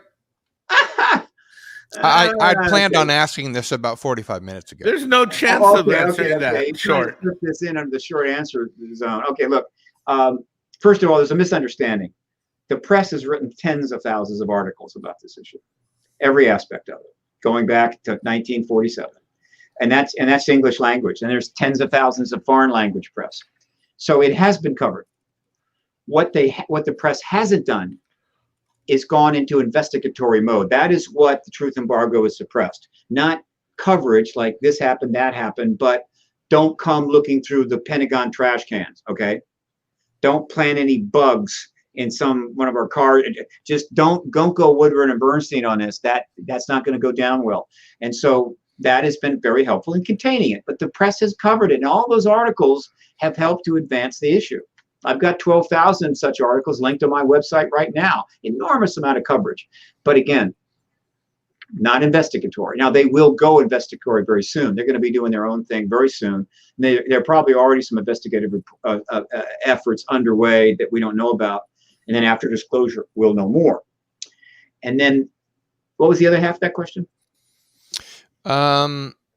Why then did hundreds of thousands of local and regional newspaper articles about sightings and contact never make it to the national wire? And how did the relationship between government and the media work to keeping the truth a laughing matter? The truth embargo was established in late 40s, 50s. There were 3 networks, FCC control. Most people got their news from the local papers. The national news was in certain national papers. Radio wasn't particularly significant. And so getting everybody on the same page back then was not that hard. They'd already cooperated with the government during World War II. There was nothing unusual about this. I don't think there was much of a paper trail. They weren't sending out letters. And so the media just sort of got on board, play along, do it this way. But as it turned out, the Cold War lasted so long that this embargo lasted. It all became institutionalized. And so even by the end of the Cold War, you didn't have to send out emails to the media, don't go here, don't go there. They just knew you don't go there. Okay, you just don't go there. Like for years and years and years, the media knew you don't get into the sexual behavior of presidents. Even when it's as blatant as Kennedy. He was holding pool parties at the White House, right? Mm-hmm. Naked girls, whatever. And you don't cover it. Now, this is a much more important issue. So it was like that. I don't think they had to threaten people. I I just think that it was understandable, understood early on, this is a national security matter, stay out of it. And as generations of reporters came in and new editors, they just sort of understand you don't go there. And that's basically how it was done. But even there's plenty of news articles in local and regional papers that you can find. They actually covered it. But again, if you just cover something. So there was a newspaper in Minot, North Dakota, that actually wrote up about the shutting down of the missiles right at the base. It was all over Minot. They knew about it. But it was not a big deal. The government didn't get upset about that. It's a Minot newspaper, right? I mean, it's not. It didn't make it to the New York Times, but you actually can find that article. The truth embargo was not a iron wall around a town or something. It was a national security project with good intentions. The people went along, the public went along, the reporters went along, and so forth. But it had leaks here and there, as long as it didn't ignite, right? As long as didn't ignite. Gotcha. We could continue. The truth embargo could continue. Sure. The recent mechanism the intelligence community has used to describe UAP has been as a threat. In the early 50s, the military had a directive to shoot them down. Right. That didn't work out so well for Captain Thomas Mantell. Why do they still characterize UAP as a threat? The history of that language is very complicated. There were some statements in the early days that it wasn't a threat. Robertson panel said it wasn't a threat. The Air Force said that one of the standard for years. The Air Force had a standard response that is immediately mailed back to you if you ask them, because they had an office that take these queries, and it was the phenomena that is being reported. We do not investigate the phenomena you're referring to, but it does not pose a threat. So it's a complex history. In the very early days, between 47 and 50, well, into the 50s, there were attempts to shoot them down. We know that. They may have shot some down. And one of the reasons that's possible is because in the early days, I believe there were some entities here that were not as sophisticated as the ones we've come used to. In other words, not every ET has got the same level of tech. Sure. And the Roswell crash, some people don't know this, was not a saucer. It was a chevron craft. It kind of looks like, how do I do this? Kind of like that, right? Kind of a chevron craft. Anyway, semi-aerodynamic. So it crashed. Well, if it can crash, they can get shot down. And so eventually that group, I think, left. It was like, hey, is a new game going here, new agenda, new rules of engagement. You got to leave now. The big boys have got to take over. All right. And they left because the kind of craft that have seen in the last decades, you can't shoot them down. So, but there's also some reports, at least there's one research study done by Frank Fuscino that points to the possibility that the ETs may have shown their displeasure for these attempts by dropping some of our airplanes out of the sky.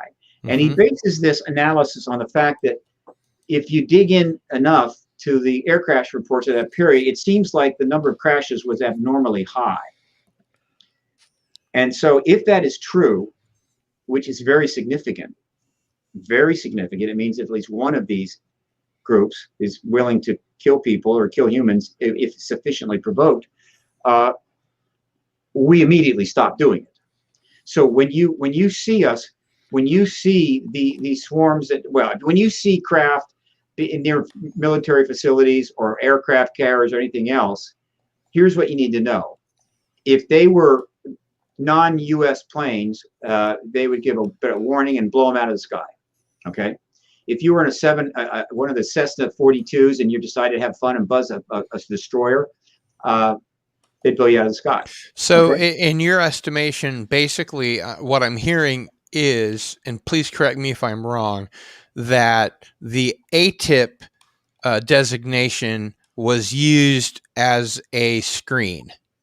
It is sort of like that. Look, yeah, it's complicated. So anyway, we do not shoot at them anymore, and that's been going on for a long time. And the reason is not that we don't want, not that we would not normally shoot at something like that, but because it's not a good idea, even if you could pull it off. So, okay, you got that. Now, as we move towards disclosure,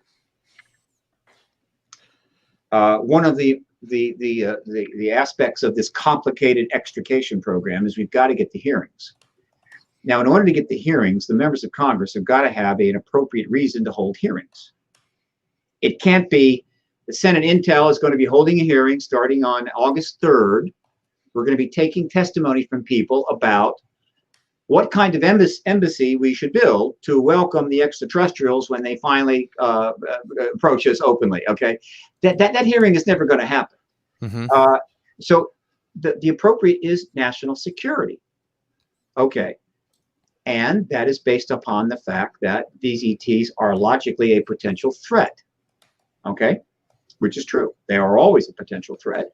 However, it's an easy sell. It's not hard. If provoked, they might be a threat, but if they were actually a threat, we would have been flattened a long time ago. Well, if they were actually a threat and carried it out, yeah, we'd be goners. But it's also their actions. Okay, they turn off nuclear missiles. They've done it many times. They turned them off here. They turned them off the Soviet Union. They don't melt them down, and we turn them back on. But let me tell you, if they can turn your missiles off, they're a potential threat. The problem is that in the milieu of social media and all that communication stuff, potential threat becomes threat, and people then grab onto that and they work it. And so the idea that a true threat is the basis for this process is in fact misplaced. It's wrong. It's military lingo. It is military lingo, but it's also political lingo, meaning potential threat, national security. Let's have hearings. Let's find out. That's what it's all about. And I try to say this whenever I get the opportunity. But to be fair, they are a potential threat, and therefore it's appropriate to engage it. But I would counter with this. If they are a potential threat to the human race, then the human race needs to damn well know the details about that. All right. This idea, it's like FDR gets in front of the people and says, I think we're going to need to go to war. And the people say, who? With who? And the president says, I can't really tell you that. Can't tell you that, but we're going to need to go to war. Okay. Details to come later. And so for them to go out and imply that this phenomena could be extraterrestrial and could be a potential threat, but they're not going to acknowledge the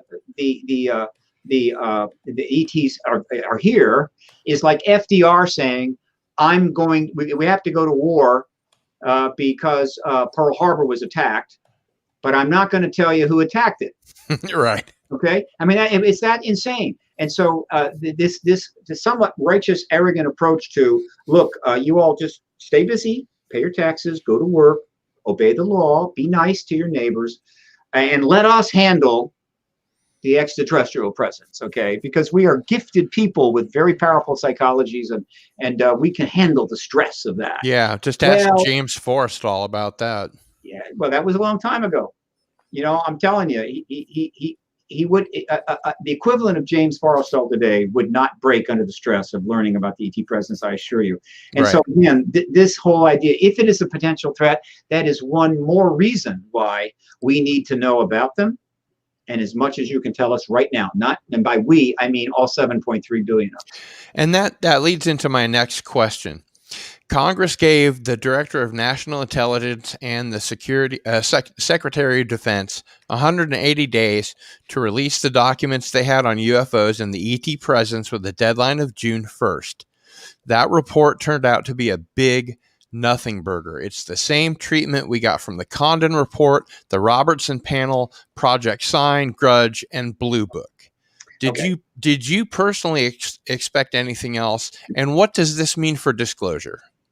Well, first of all, if you read the language in the appropriations bill, in the comment section, they didn't call for them to release the files. Essentially, what they were calling for was an assessment. A report. A report of an assessment report of the status of what they were doing, how they were dealing with things like that. It wasn't to dump all the files out by any means. And so in that sense, right away, they could have said, we want a definitive opinion from you within 180 days as to whether this phenomena is extraterrestrial or not. They didn't say that.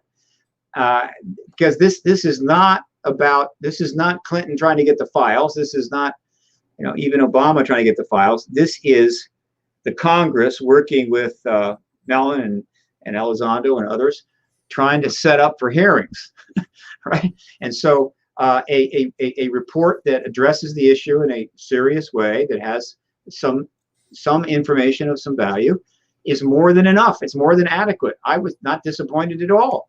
And so, and the one thing they did, though, that's most important, I've sent out a release on this. Here is the core thing of what was leaked. And by the way, this is why it was leaked ahead of time. That was not an accident. That was deliberately leaked to the New York Times because they felt it was advisable to get this out ahead of time in order to get people in the right frame of mind for this report, because there was too much building up expectations about, oh my God, they're going to bring the Roswell records and drag it right into the Senate committee hall or whatever the hell. No, they said, we have no evidence that the phenomena referred to in these clips and so forth is extraterrestrial. Right. However, we can say that the phenomena is not something that we presently have in our technological arsenal. All right. In other words, they're saying it's not us. And by that, they mean not any of us, not our deep programs, whatever. Now, that is probably a lie, because I think we do have antigravitic craft that we've re-engineered, but that isn't what was being seen in the Nimitz event or the Roosevelt event, I don't think. And so they were kind of hedging that a little bit. But so, yeah, but that's kind of incidental. It doesn't really matter to me at this point. What matters is they said, look, this is not something we have. Okay. And so you just have to put 2 and 2 together and get 4. Look, the United States has the highest level of military technology in the world, period. People say, oh, no, the Chinese have gotten ahead of, oh, please, okay? The Chinese are it may be equal to, but we are either equal to or superior to every other technology in every country in the world, period. If we don't have it, nobody has it. And if nobody has it, what does that leave? Okay, what does that leave? It leaves only one thing. E.T. Actually, E.T. It leaves 2 things. E.T.s, or subterranean extraterrestrial civilizations, multi-species, living under the ground, all these tens of thousands of years, that come up occasionally and now coming up in large numbers. Yeah, well, I'm so sorry. Bassett, would you accept that I would say possibly both, if not assuredly so? The possibility of the extraterrestrial hypothesis is equally unlikely, whether it's both or whether it's singular. It doesn't matter. It's still the odds of winning the Powerball. Mm-hmm. No, off planet. So they basically said they're extraterrestrial without saying they're extraterrestrial. This is the kind of thing you do in public relations campaigns, right? You soften it. You make it acceptable. Well, you don't say it directly. You don't confront that. And it's working. I mean, I think it's working. So, I worked in politics for many years, young in my career, and what I've learned tonight in this 2-hour session with you, sir, and I've heard you many, many times, but I think I finally had an aha moment with all of your material, which I guess I don't know why I resisted it, but I guess maybe I just subconsciously even bought into it. This is really a political PR process, just like all of them are. They're elongated, they're protracted, they're subject to the whims, things can throw them off. I think so many times we would have had disclosure if not for 9/11, this election, that president. Something fascinating happened. There was a video released by the Behavioral Panel, which is, they've got 300,000 subscribers on YouTube. They're known for watching people's behavior and saying, is someone lying or not? And, you know, they do these analyses, and then people end up getting lie detectors. But no lie detectors, no technology. They just do off behavior. Yeah. And they did all 4 presidents. They did Bush, they did Clinton, they did Obama, they did all 4 of them, even Trump. And each one of them exhibited the same behavior when asked about this issue, which echoes everything you've said tonight in different ways about their behavior while they were in office and this issue. And that they would all look to the right, look down, they'd have emotional response. They would talk like they kind of knew something, but then they instantly pull back like they weren't really allowed. And they lined up all of their words right after another, and they all said the same thing, yet with the totally different tones, totally different dates, totally different outfits. Totally but the body language was the same. And the language and the words were the same, similar to like as if they had been briefed by a PR firm or something. Yeah, well, there's, you know, if something works, you keep using it. What? Yeah, I've heard about this. What is the name of this project? The Behavior Panel. Okay, the Behavior Panel. Okay, there's some other technology that's coming along, which is able to analyze somebody being interviewed on film. And they're getting better at being showing microaggressions and that kind of thing. Yeah, in other words, they're literally in other words, it's just technology. It's not some person assessing, but technology, and that's going to be useful in the future, and that might be helpful. But that's another reason why the truth embargo is the absurd to think the truth embargo would last much longer or too long. Another example of technology is the use of advanced photographic technology to try to read the General Ramey memo in the photograph, and they've actually gotten a decent number of words out of there, enough to clearly raise serious issues about the Army Air Force's story. It's not slam dunk, but do you care to tell us what it said? It refers to, some of the words seem to indicate it refers to the body, it refers retrieved in the crash. Yeah, retrieved in the crash, and the word disc. Now it's still a little fuzzy. Yeah, but it's compelling. However, the technology is going to be even better. Eventually, they're going to get that memo. They're going to read that memo as it is. And now you've got tech that can analyze whether people are lying simply by watching videos of them speaking. So this is technology that serves both the public and the government. It'll be easier and easier to tell people are lying, which will help in criminal prosecutions, but it's going to be easier and easier for us to tell if they are lying. Okay? And so I think the message to government is, you know, the sooner you get in the truth business, the better, because it's just going to get harder and harder, and it's going to be more difficult. Which segues into my next question. Excellent. Do you think the new administration will provide disclosure? What do they have to gain by it? Well, first of all, the administration, you're referring to the president and the White House. Yeah. The disclosure opportunity will be handed to them. The question is not will they provide it, will they take that opportunity? Right. So is it possible that the hearings will be held, the testimony will be fantastic, and the White House will somehow stonewall it, meaning, it was interesting, it was entertaining, but we have so many other things to worry about. We have pandemics, we have all this stuff. No. Again, Biden has been around for 47 years. He has watched all of this unfold. He's seen stuff turning up on TV and movies and books. He's seen the actions of presidents and so forth. He has been involved in high-level committees in the Senate. There have been ample opportunities for dozens of people to tip Joe Biden off at a cocktail party. Joe, you do know. So let's say he's well aware of it. He's an older man. Yeah. This would be an incredible legacy for him. Why wouldn't he, provide disclosure? The first head of state that confirms ET presence will get one of the greatest, if not the greatest, political legacy of all time. Right? I mean, it's like they might build a statue to him on a mall. I mean, it's an unbelievable end to his career.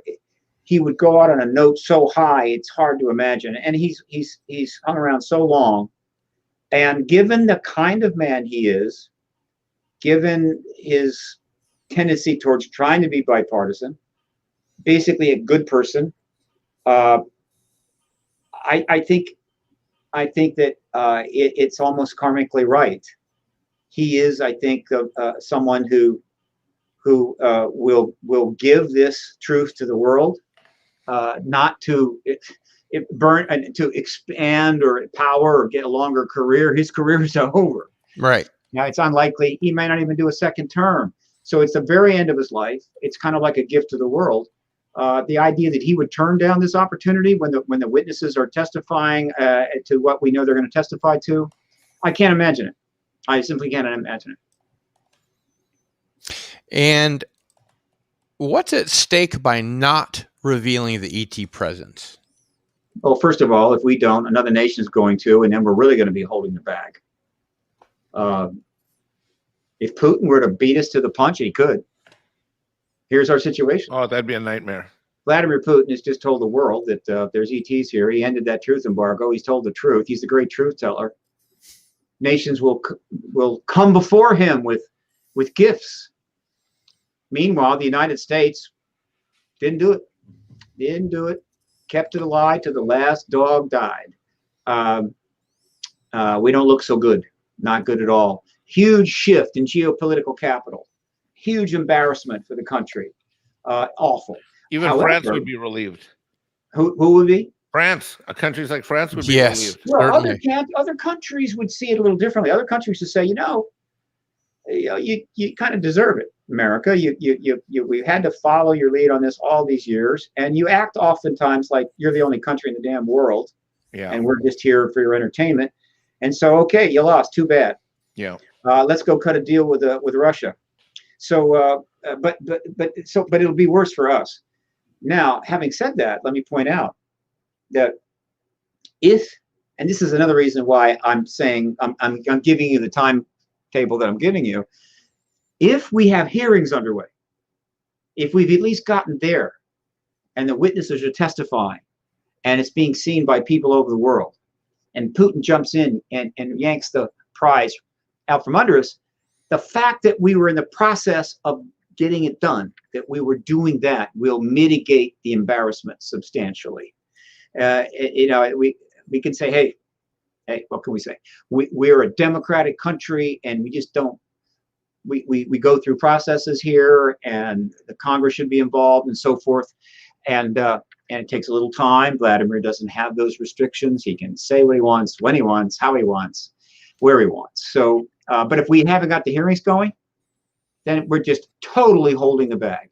And so, given that he could do it anytime he wants to, anybody that's pushing delay in the Congress, at the DOD, or at the White House is making a grave mistake. And my last question, you've been saying that disclosure is just around the corner for a long time. You seem more certain now than ever. Why is that? Just around the corner is not a fully accurate description. What I have said over the years is that when the situation seemed favorable, I would say that. I'd say, look, it looks good. Let's go. We could get it done this year. It could happen this year. That's not quite the same thing. It's saying it's around the corner, but I'll say this. Look, to be fair, if you're an activist and you're involved in a movement trying to get the government or authority to do something it doesn't want to do, whether it's pass civil rights laws, give women the right to vote, et cetera, et cetera, et cetera. These are tough issues, and they take a long time. If you go to people and say, look, here's something the government's got to do. We need to press the government. We need a movement here. We need to do this, that, and everything else. We need your funds. We need you to take risks, blah, blah, blah. But I have no idea when we'll finally win. I have no idea when the government will yield on this. It probably won't even be in your lifetime. You're not going to be very effective as a leader. Yep. Right. Yep. You have to constantly give people a sense that it's doable. And it may be an occasion I went a little too far, but I've always known it was inevitable. And there have been times when after 9/11, I was matter of fact, forget it. Yeah. Right? Don't even think about it. We ain't going to have it. So no. But to answer your last part of that question, which is a good place to close, I have never been more confident that we are at the door. We're right there. And it should happen this year, probably this summer. I've never felt this strong. The things that have been happening in the last 3 years, nothing like this has happened before. Not in the 50s, not in the 70s, nothing like this. We are at a totally different place. And that Rubicon was crossed when the New York Times articles hit the street.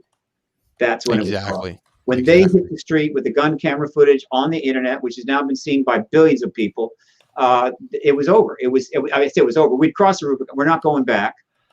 From here on, it's a straight line to disclosure. It's just a question of how long it's going to take, but it probably won't take too long. And that is still the case. And so the next time I see you, next time we're on, it may be in a post-disclosure world. Well, I do want to thank you, Stephen Bassett, for coming on Into the Fringe. I do hope we can get you back soon, whether it's in a pre or a post-disclosure world, I don't know. But we have a lot of interested people, and we are going to do a giveaway. We're just going to do it after we let Mr. Bassett go. But again, I do want to thank you for coming on, and we hope to see you soon. Thank you. Appreciate it. Good luck. Thank you, sir. Bye, Thank Mike. you. Thank you, Thank sir. All righty. Thank you. Bye. All right. Okay. That is StreamYard. Cardinal Sin. Got it. Yep. And here.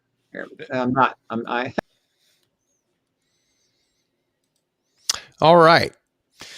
So that was Mr. Stephen Bassett of Paradigm Research Group, and I put all of his links in at the beginning of the show. I will do it again after our giveaway.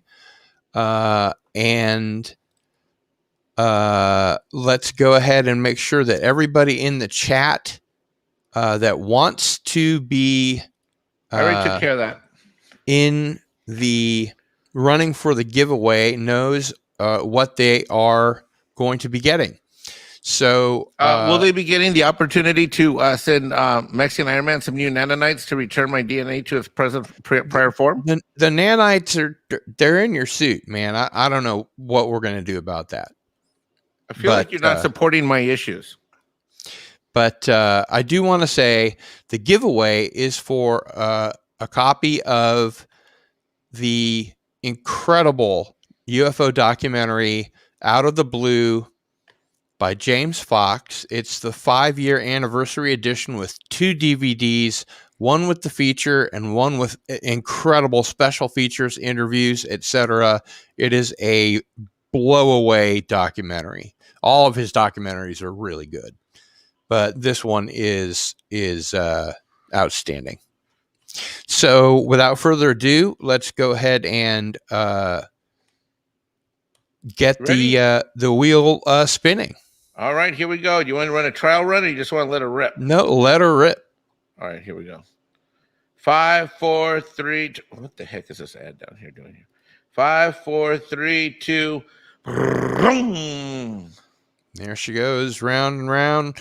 Where she stops, nobody knows. Oh, Pat Pat S is the winner. Congratulations. What? Look at that. All right. Pat S is the winner by a hair. Pat S., I need you to please send me your mailing address to gil@sunflower.com. I will put that in the comments. And there you go. So congratulations. And I will get that right out to you as soon as I get your mailing address. So good job. All right, Pat S. Good job, Mexican Iron Man, for knowing what button to hit. That's right. You did a great. First of all, Mr. Bassett is he literally is one of my 3 favorite experts. And what a great guest, huh? In the field. What an incredible guest. Your questions were amazing, thoughtful, well researched. You know, I got to tell you, Gil, I'm very proud. I'm very proud and pleased to be your co-host. I think those were outstanding questions, and what they did is, I think, I've seen him so many times. I read his stuff online. I loved his recent response to that press release and the summary about the New York Times article, and I just love the way he phrases stuff. I always learn something new when I talk to him. But I got to tell you, this show, it's better than I've seen him on any other show, and I think a lot of that was him having the space, the intellectual space, that he wasn't talking to a bunch of rookies. Because our viewers, your followers, aren't rookies. They're people who maybe aren't expert per se, but they're in the know. No, and, we have an intermediate audience. Yeah, and it was great show, great guest. I hope we can book him and to have him come back post report in another month or two. And everybody who sees this on the replay, boy, oh boy, this is one heck of this. This is the kind of work that Cardinal Sin's been putting out, and the library is only going to get better through the year.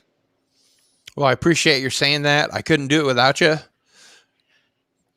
Well, you could. I mean, you could, but you're my expert co-host, and you also know the right questions to ask. Oh, sometimes. Thank you, sir. Appreciate it. Thank you. So you wouldn't be here if I didn't want you to be here, and I desperately do want you to be here because you are my expert co-host, and you will be here until the end of time. Whoa! Hold on. Even those tall whites and short grays didn't tell me that. They said it was a temporary trip. We're coming back. I got flipped out. We're in the middle of the Milky Way.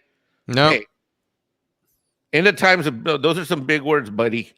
All I'm saying is, until they finish your nanites or they get you out of that suit. Oh, okay. It's the end This of time. is where you'll be co-hosting. It's the end of time. All right, ladies and gentlemen, you heard it here live. Mexican Iron Man will be here through the end of time. And I do want to thank everybody that came and watched the interview, and definitely congratulations to Pat S. And we will. Hey, I was going to say one more thing. If you had a good time, make sure you share it on Twitter. Please do. Please bring a friend next time. Next time is very important. Next week, Thursday, between 7 and 9 p.m. Central, is our big memorial for Timothy Green Beckley, who passed away last week. And we are going to be bringing on several of his friends who knew him well. We have Tim Swartz, who will be here. Micah Hanks will be here. Oh my. Peter Robbins will be here. Oh my. As well as many people who have known Tim throughout his lifetime, including maybe, I'm hoping, Joe Bob Briggs, who will help us understand his early porno films. Wait, what? Yes. Before he was Mr. UFO, Timothy Green Beckley put on low-budget porno films. Or we could just skip that topic altogether and realize that we're trying to go into the fringe. We're not trying to go into the whacked-out part of the fringe.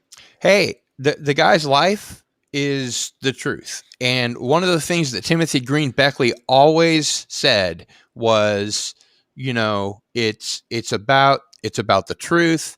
He always joked around. He was always about, just to quote the Watchman, the comedian, it's all a joke. It's all a big joke. And that's sort of the way that Timothy led his life. Yeah. So we're going to have on a lot of his friends. It's going to be a really packed panel. So I hope you can all be here. Like Mike said, please bring friends, let people know. It's going to be a really great way to learn about one of the UFO luminaries in the community that we've lost. And even though it's a bittersweet occasion, I think it will be interesting and a lot of fun. He did great work. He did amazing, important, and great work. I hope everybody can attend. Very much so. See you later, everybody. Bye. It's Cardinal Sin out.